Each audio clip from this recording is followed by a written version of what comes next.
We've all got them. We've all developed our own style of painting, our own workspaces, the way we take models from basic plastic and metal through to their completion. We're all bound to pick up little habits. Some not so bad, some fairly glaring.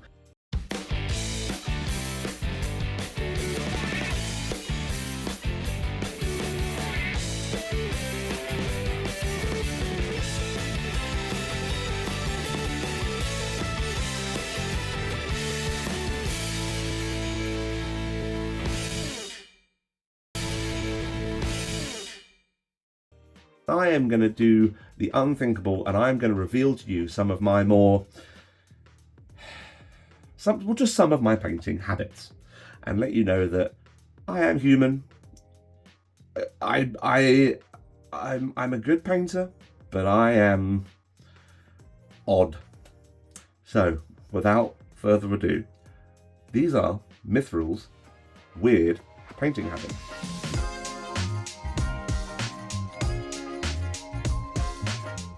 Firstly, every single model has to have eyes. Doesn't matter if it's exposed face, doesn't matter if they've got cutout helm or urukai, just, little slits visible through the helmets. Every single model I paint has to have eyes. I don't know why. I don't know why, and there have been times that I have been trying to work one bristle brushes between tiny grooves of armour to paint eyes that nobody can see on the battlefield, and arguably you probably really can't even see them properly when you're looking at the model like you would normally. But I know they're there, and crucially I would know if they weren't there.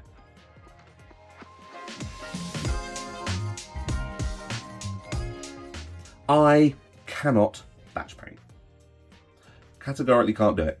I don't know why. I have tried numerous times to batch paint. I think the most I've managed, and that's fairly recently, and that's with dedicated thought put behind it to actively try, is 5 Death Guard Marines at once, and that took me a long time to do. For some reason, in my head, the idea of painting a model from start to finish, including basing, everything, is less work than doing, I don't know, the silver armour on 5 Minister of Warriors at the same time.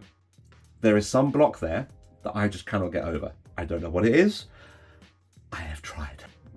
At best, with regularity, I will do 2 models at a time. But batch painting is something I just have never been able to really do.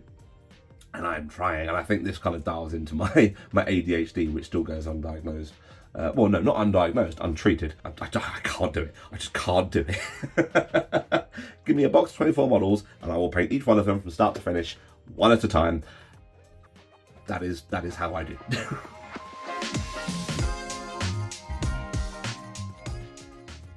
Now, a lot of you have asked if we can get a little camera on my paint palette while I paint. And I've considered it, and I thought, actually, it wouldn't be too hard to do. A little locked off camera. I've got plenty of recording equipment to do it, and just have it locked off so we've got it down the side of tutorials so you can see how my paint palette looks. Because I do have, a tendency to mix paints, and maybe more than I really should do. It's just a style I've developed over my time painting. There's a reason you haven't seen my palette though, and that is because it is hideously messy. I am a borderline. In fact, there's not even a borderline about it. I am such a wasteful painter.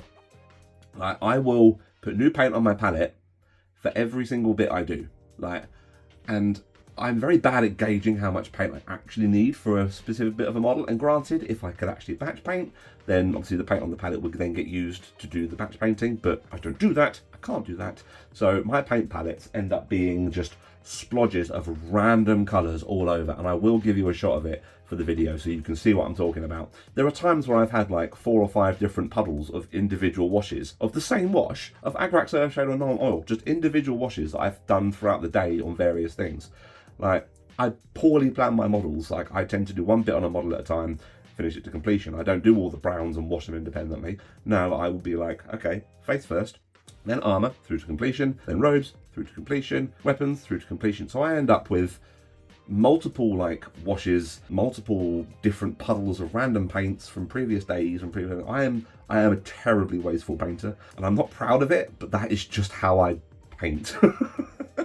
So maybe I will start putting a lot of camera on, and maybe it might just kind of motivate me to plan a bit better and just be less wasteful and just do better, really.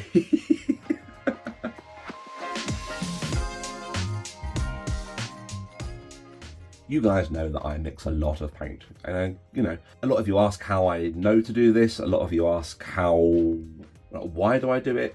Honestly, it's just rinse and repeat practice and just recipes I've just kind of worked through trial and error from my entire time painting. There's no real rhyme or reason as to why I sit around and say, oh, let's do a 2-to-1 mix of Doombull Brown to Scrag Brown for a particular leather, or why I added Pallid Witch Flesh into my Lead Belcher for my Minas Tirith warriors. Like, there's no rhyme or reason to it. It's just stuff I've tried and has worked for me personally, but I do mix paints more than I probably do need to, and this is why I'm really glad that the Battlefield Basics has come onto the channel, because it's really kind of challenging me a little bit more to really just kind of take a step back and paint with a dedicated base shade layer mentality, which has been a bit of a learning curve for me actually. So because I feel like I've gone so far past that since doing that in my time painting, because I don't just do base shade layer and be happy with it. I will do base shade layer, highlight, because apparently that's just who I am. But it's been really kind of refreshing for me to kind of have those Battlefield Basic mentalities and be like, okay, well, I need to make sure this is like super clear and super easy to follow. So I'm not going to do any complicated mixing, I'm not going to do any mixing at all, really, and just kind of operate on that basis. So I'm slowly starting to program myself into being like a little bit less complex, a little bit less in depth with my painting. But what can I say? Like, your man likes to mix paint.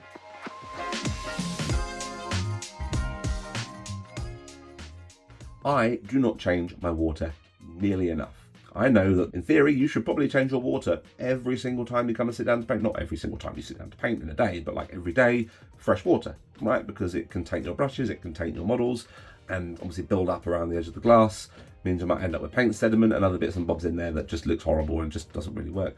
I can go days without changing my paint water, and I don't even think about it. There are times that I've been painting and I've gone to wash my brush and I've gone to put it in the top half of the glass and I've had no water come out because it's literally evaporated so far down in the glass that I can't actually hit the water with the brush from where I would normally. So I need to get much better on changing my water, because that is a terrible habit to have. And if you guys listening, change your water regularly, particularly if you're working with things like metallic paints and then moving on to, you know, normal paints or like whites or yellows, because the metallic flakes in the metallic paints can stay in the water and then you end up with like glistening, horrible coverage for your other paints that aren't metallic. It's happened to me in the past, and I've tried having like 2 glasses for different paint types, one for metallics, one for not metallics. But then as soon as I bring a coffee cup in here, then I'm just multiplying the number of chances I have to take a swig out of a paint cup and put my paintbrush in my coffee cup. So just need to be much better at changing my water. But yeah, it's currently a very nice shade of green, which isn't refreshing because usually it's a shade of brown or horrible pinky putrescence. Change your water.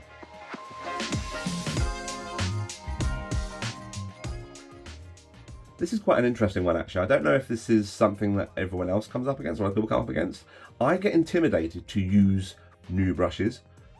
I have got so many Artis Opus brushes. They are beyond a doubt my favourite brand of brushes. They are phenomenal brushes and phenomenal quality.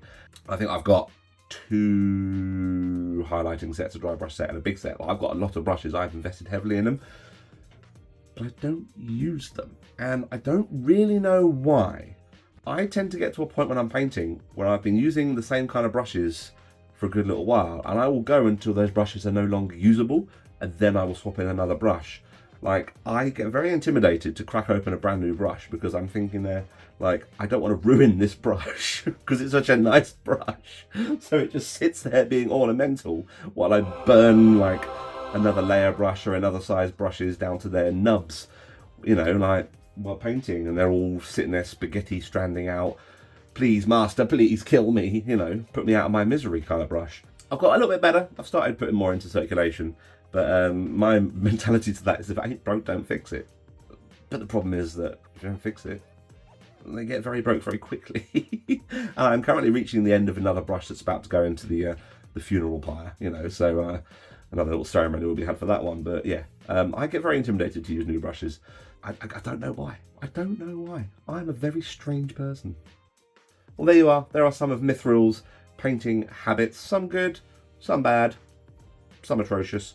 I'll let you be the judge. But what kind of painting habits have you guys picked up over your time painting middles? models, Middle-earth models. I would love to hear them. And remember, we're not all so different. We all have those habits we've picked up since we started painting. Until next time, guys, thanks for watching, and I will see you in the next video. Bye-bye.